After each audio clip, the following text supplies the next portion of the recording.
د کابل ګردیز لویه لاره چې د ورځې زرګونه لارویان پرې تګ راتګ کوي. ولایتي مسؤلین وایي وروستیو سیلابونو د یادې لویې لارې سربیره ځینې نور سړکونه هم سخت تخریب کړي او د رغولو په برخه کې د مرکزي ادارې څخه د همکارۍ غوښتنه کوي. تر مرکز نه هیڅ کومک لا نه دی سوی او غږونه مو ته کړي دي او پیشنهادونه مو خپل ورلېږلي دي.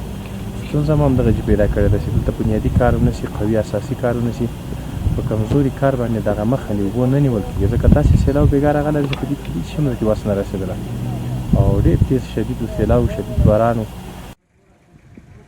موټر چلونکي او خلک وایي د کابل ګردیز لویه لاره دې په اساسي ډول ورغول شي څو خلکو ته اسانتیاوې رامنځته شي.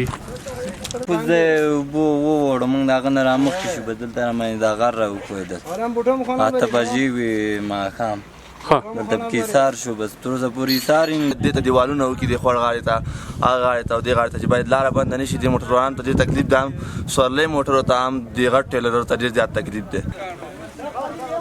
پکتیا کې د طبیعي پیښو په وړاندې د چمتووالي ادارې مسؤلین وایي د جمعې شپې د سختو ورښتونو او سیلابونو د راوتلو پر مهال یې یو شمېر کورنۍ په دولتي ځایونو کې ځای پر ځای کړي چې اوس لاسنیوي ته اړتیا لري.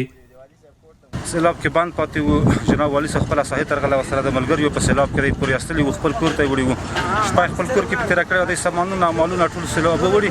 بیا موږ ته ګیس ته سپارښتنه وکړه چې ساحې ته راغلو، خوراکي او غیر خوراکي توکي خیمې او کمپل او دا شیان موږ ورته راورسول.